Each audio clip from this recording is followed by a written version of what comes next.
If you're looking for the perfect book or books to bring with you on vacation, you've come to the right place. I have so many recommendations for you.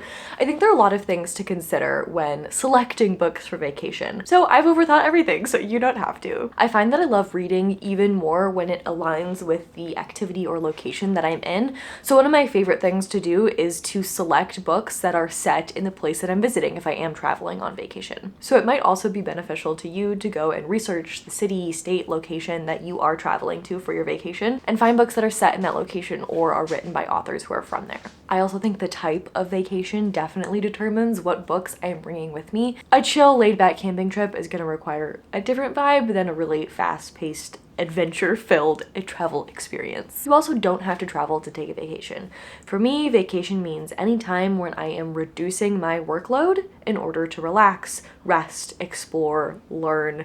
That's all a vacation to me. If you're only looking for books for a very specific type of vacation that you already have planned, I've got timestamps in the descriptions. You can scrub through and find the ones that you're looking for. The other major consideration for me when traveling is space. I always somehow simultaneously overpack and underpack, so being cognizant of how much space my books take up is very important to me, especially at the pace that I read. If I'm taking a 2-week trip, I can't fit 7 hardback books in my suitcase. That's just not going to work. I'll mention this throughout the video when it's especially appropriate, but for the most part, all of these books that I'm going to recommend are paperbacks that are lighter weight and easier to fit in your suitcase, or their audiobooks are exceptional, so you can do a little bit of a mixture. Using the Libby app from my library in conjunction with my e-reader allows me to have free access to a ton of books. So when I'm planning my vacation, I will go through and just reserve a bunch of things that I might be interested in, and that way I never run out of books when I'm on vacation. I also love to book shop on vacation, so typically I'll put less books than I think I need in my suitcase to leave room for me to pick up a couple of gems while I'm traveling. Without further ado, let's go pack up the car and get started on our road trip. Welcome to the road trip. Personally, I love a good road trip, and I know that some people can't read in cars, so audiobooks are a great option if that is less of a nauseating experience for you, but if you are someone who likes to read in the car and you're not the one driving, I've got some options for you. First one is The Traveling Cat Chronicles. I did cry at the end of this book, so maybe make sure you're with people you don't mind crying in front of. But basically, we're following this man as he travels with his cat and tries to find another home for this cat. Something has happened and he's no longer able to care for this cat, and he goes around meeting all of these people from his past. This is told from the cat's perspective, so we're getting to find out a lot of information about this man through the cat's perspective and getting to hear why all of these places aren't quite the right fit for this cat. Really touching message, and they are traveling around a lot, so I think it's a perfect road trip book. That's kind of the theme. All of these books I've selected for the road trip because they feel very road trippy in my opinion. The second one is Sword Heart. This is a fantasy romance by my favorite author, T. Kingfisher. She'll show up a lot in this video. We're following our main character as she discovers this sword, and as she unsheathes the sword, she finds out that there's a person living inside that sword.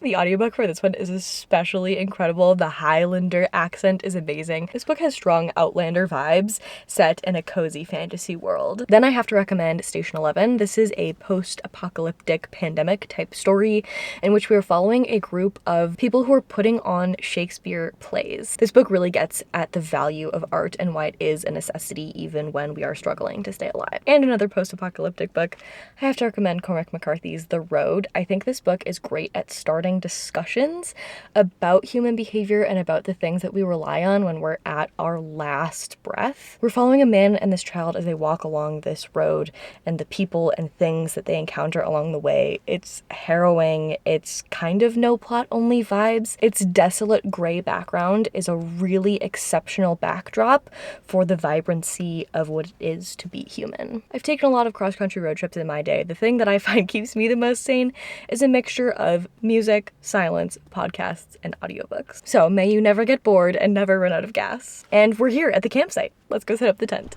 You're going camping. You've zipped your zip-off shorts off, you've got bug spray on, you've unpacked your 2-person tent that's looking a little bit small. You've made your meal, you're sitting around the campfire roasting marshmallows. Or maybe there's wildfire risk and you're using a lantern. Be fire safe, kids. Obviously, you're gonna want to tell some ghost stories. And have I got recommendations for you? And Then I Woke Up really feels like a story that you would tell around the campfire. It has so much to say about our society now, the power of a narrative and propaganda, and it's also a zombie story, but not one that you've heard before. In this story, the disease affects how you perceive your reality. So when you think the zombie apocalypse has come and you start fighting off zombies, you haven't fought off zombies, you've fought off people who you love and care for. But the narrative has taken over and you don't know what you've done until you wake up.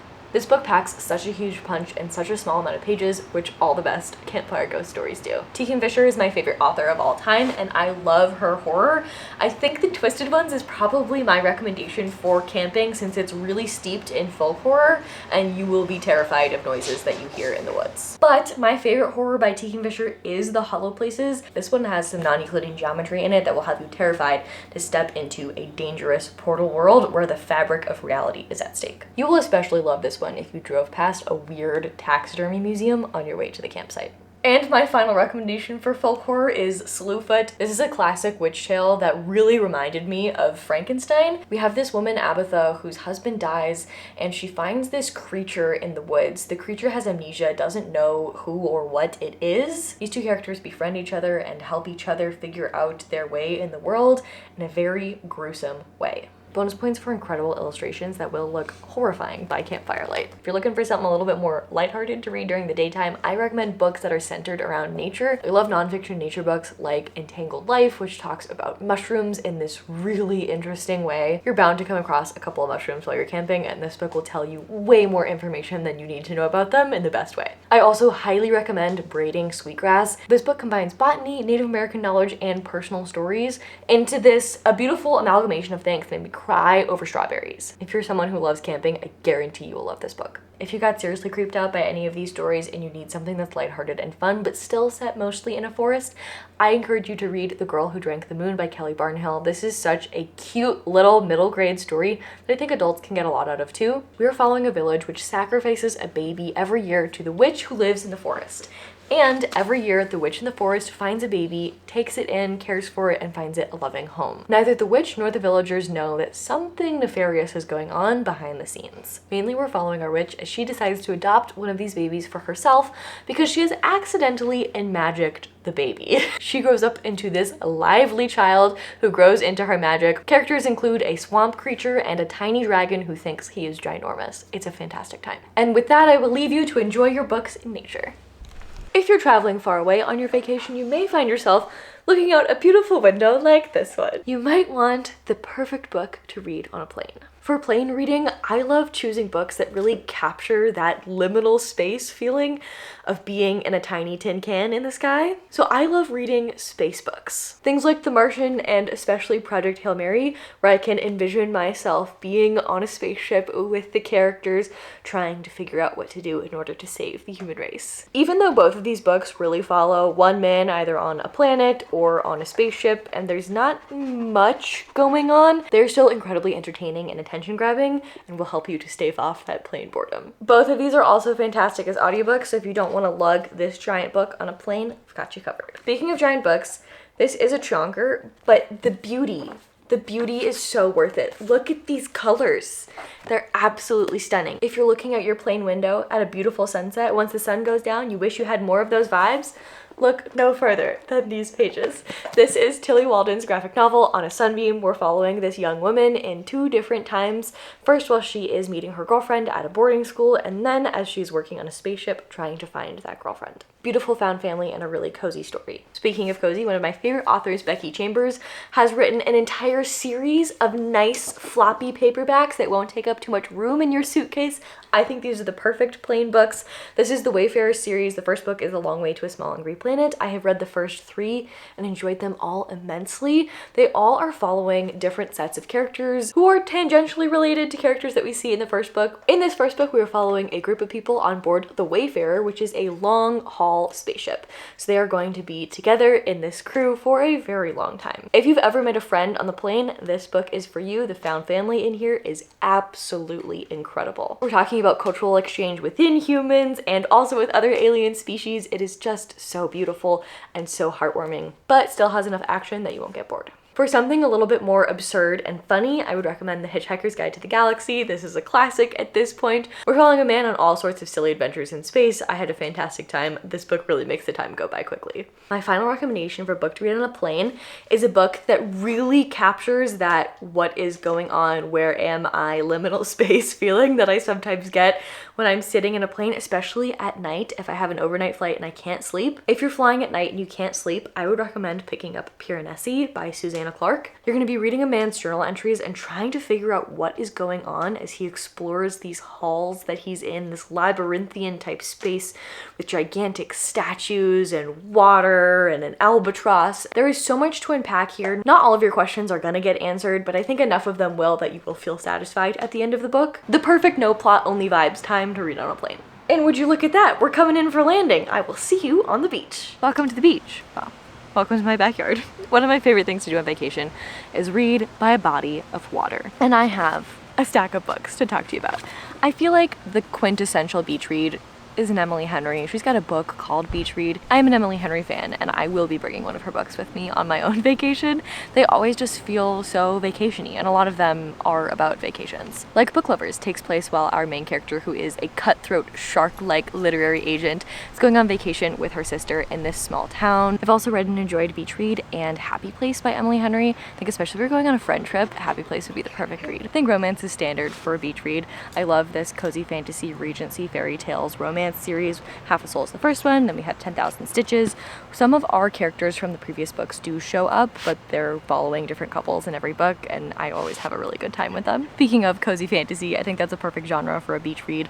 Legends and Lattes is my personal favorite, but I do have a video covering 30 plus cozy fantasy books and series that I love that I'll link up there if you're interested in more. T. Kim Fisher is my favorite author, so I do have to shout out her Saint of Steel series. We're following 3 different couples in the 3 different series. I would class them as cozy fantasy, but they are quite violent, so check content warnings before you jump in. I also love a thriller on the beach moment. My favorite recently is The Writing Retreat. We're following this woman as she goes on this really prestigious writing retreat. Things go off the rails so fast. I love an over-the-top thriller while I'm on vacation. And if you're looking for something cold, like set in a snowy location while you're gonna be out in the heat sweating, The Writing Retreat would be the perfect one. And then I also have to shout out The Bandit Queens. This was the best thriller I have read in a long time. It's so fun and entertaining and over the top, and it also covers a lot of social issues like the caste system in India. We're talking about alcoholism, we're talking about violence against women. It's got so much packed into such an incredibly entertaining story. I thought it was incredibly well written, incredibly well done. I will pick up anything that this author writes in the future. And now I'm just gonna let you relax on the beach. Don't forget to reapply your sunscreen. I will see you back inside. This next section is for porch swing reads. I think it's really easy to recommend a beach read for a vacation and read a book where you just get to turn your brain off and have a good time. And I think those definitely have a place on vacation. There's a reason why they're called beach reads. But I often read a couple of books on vacation. And if I'm taking a vacation that's long enough, then eventually I start to have the space in my brain to think deeply about things. And I want something that I can still relax and be engaged in. But because I'm on vacation, I also have the time to slow down and sit with a book that has a bigger impact. These are the books that I often find myself reading in the quieter moments on vacation, in the early mornings or late afternoons where everyone is kind of off doing their own thing, and I can just sit and relax and immerse myself in a topic or read a book that I've been putting off because I just didn't have the time or mental space for it. So I like to bring at least one of these porch swing reads with me on vacation. In the beginning, we talked about how I love to bring paperbacks and series with me on vacation so I can just really dig into a world. I think the Broken Earth trilogy is a fantastic choice. The first book is The Fifth Season. In this book, we're following a world that often ends because of catastrophic seismic activity, climate events pushing them into these ice ages or fifth seasons. This is one of the smartest books that I've ever read. The way that it is structured, the topics that it covers, it packs so much into this story while still being an incredibly engaging and enthralling and gripping, dark, beautiful fantasy series that still leaves room for moments of joy.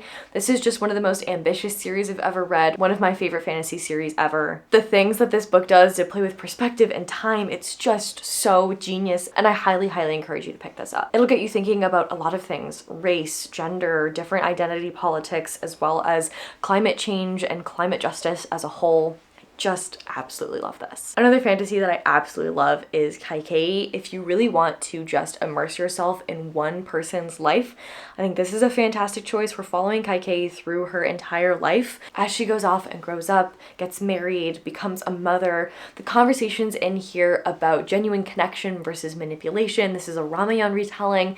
It's got so much in it, and it just, like the 5th season, in a very dark story, still retains moments of joy.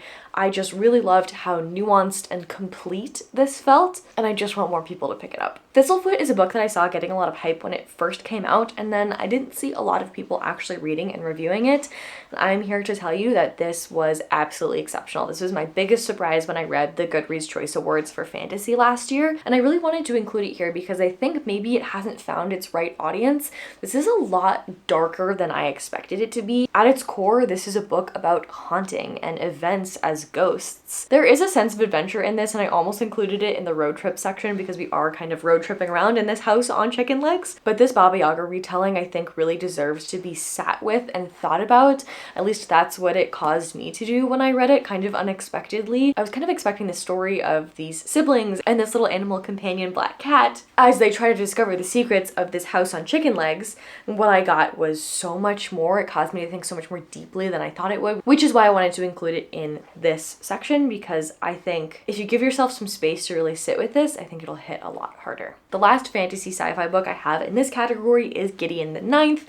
This is another series that I will be continuing on my own vacation when I take it in August. I both love and hate the synopsis on the back of this book because I think it does a really good job of showing you the tone of the book, but maybe not so much the content of it. So I'm going to read it to you and then I'm going to give you my own synopsis. The Emperor needs necromancers. The 9th necromancer needs a swordswoman. Gideon has a sword, some dirty magazines, and no more time for undead nonsense. And then the front we have this blurb: lesbian necromancers explore a haunted Gothic palace in space. And yes, that is exactly what's happening, but this is so much more. If you want a really rich, explored, interesting necromancy magic system that is poked and prodded and stretched to the reaches of that knowledge, this is 100% your book. The way that this is set up is just so interesting.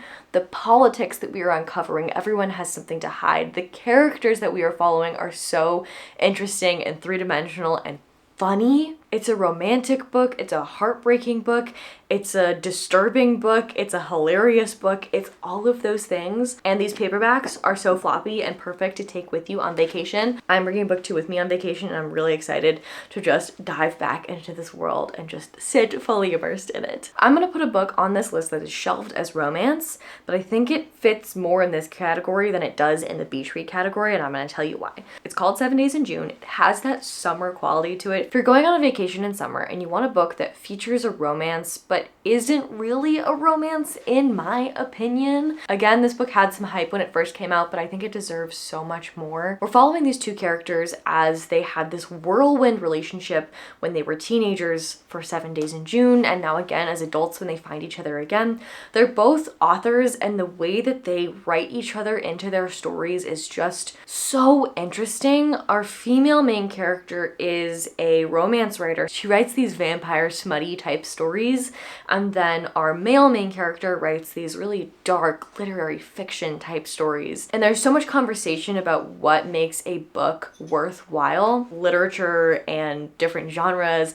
It kind of feels like a more nuanced, darker version of beach read, in my opinion. The disability and chronic illness wrap in here is also amazing. I really love this book, but I don't think it's quite a beach read. I think you do need to take some time with it and sit with it a little bit more, so that's why it's in this section. Finally, I have a couple of nonfiction recommendations for you. Both of these books are incredible as physical print versions, but I think the audiobooks are even better because they are narrated by the authors themselves.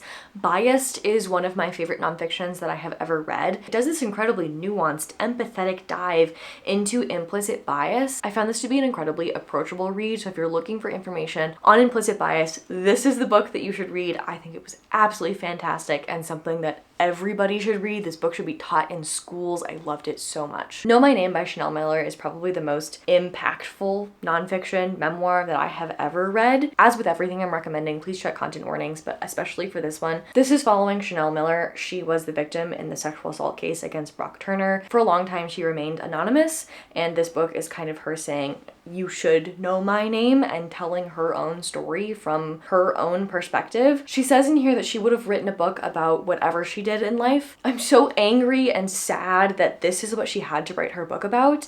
I would read anything that she publishes because I think her writing is absolutely exceptional. The audiobook, like I said, is even more impactful. If you can read this, I highly encourage you to do so. And vacation might be a really good time to do that. When you have some extra time to really sit with something and think about hard things and have hard discussions. And that's it. Those are all of my Porch Swing recommendations. If your vacation takes you to one of these, hanging out in some water, you might be looking for some boat books. If you're a dad going on a fishing trip, or if the father figure in your life has taken you on a fishing trip, you need to read The Old Man and the Sea. It is the rules. I do not make them, I just follow them. This is my dad's actual favorite book, and it reads like this beautiful allegorical story. I think if you like things like The Alchemist, you'll really love The Old Man and the Sea. It's very short, perfect to read while you're waiting for your own fish to bite. We're mostly following this old man as he battles with this giant marlin. It's such an incredible story, and that's coming from someone who doesn't typically reach for or read fishing boat stories. Our poor little boat has already capsized, so I'm going to rescue him from our soggy little boat from this water. If you're a Jaws fan and you read and enjoyed House of Leaves, this is going to be your new favorite book. Please read it. Seriously, this book does for language what House of Leaves did for sight. I absolutely loved this. Throughout the book, you're being chased through the pages by this shark who is made of thoughts. One day, this man finds a letter addressed to him from his previous self, and I think it's all the synopsis that you need, so I'm just going to read it to you. First things first, stay calm. If you're reading this, I'm not around anymore. Take the phone and speed dial 1. Tell the woman who answers that you are Eric Sanderson. The woman is Dr. Randall. She'll understand what has happened and you'll be able to see her straight away. Take the car keys and drive the yellow Jeep to Dr. Randall's house.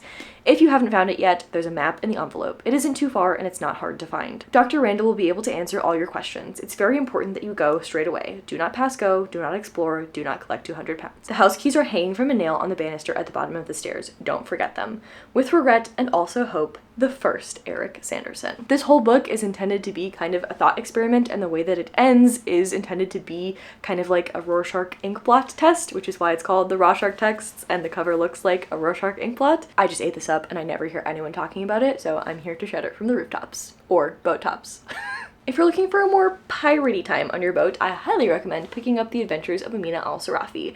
We are following this completely badass retired female pirate. She comes out of retirement for this adventure, and I just had a fantastic time all the way through. Throughout this book, Amina's story is being told to a scribe who's writing it down. Throughout the story, they have a little bit of back and forth banter that I thought really added something to this, and made the audiobook for this absolutely exceptional, but I am a sucker for the physical version because this map is amazing.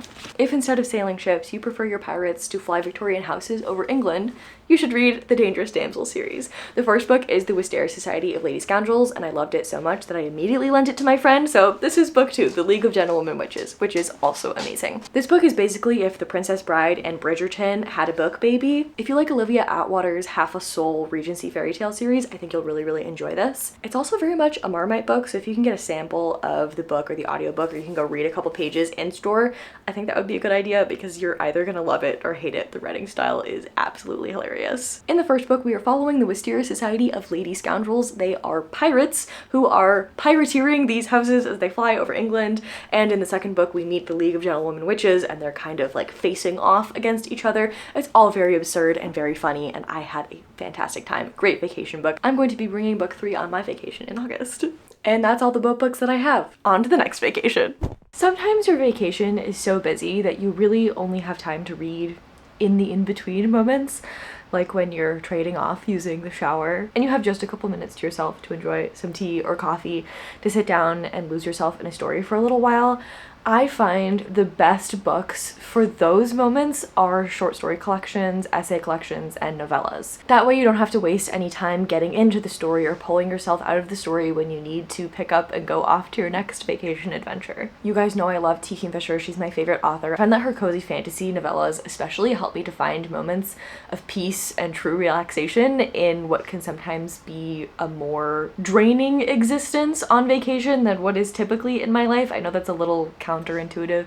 You're supposed to relax on vacation, so her books help me to do that. I really love her Wizard's Guide to Defensive Baking, Illuminations, and Minor Mage little middle grade cozy fantasy novella series. They're all set in the same world, but we're following different characters so you can read them in any order, and I just think they're all incredible. In the Wizard's Guide to Defensive Baking, we're following a girl who can animate dough. I never thought I would be so attached to a sourdough familiar. In Illuminations, we're following this family of magical illuminators, and this girl, as she discovers something, lets something out of a box, and all the chaos that comes along with that.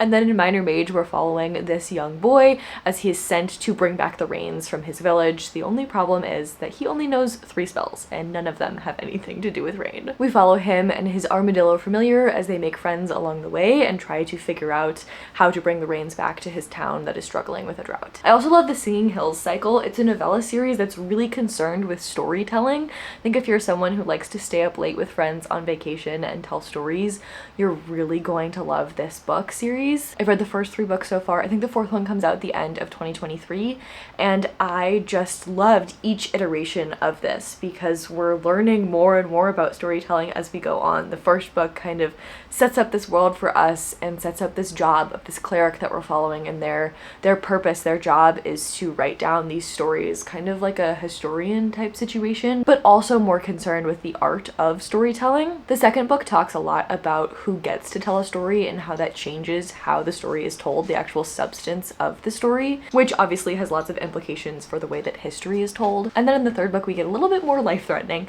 and we follow our characters as they are witnessing a historic event. Kind of a mundane, everyday sort of day kind of turns into something that is much more.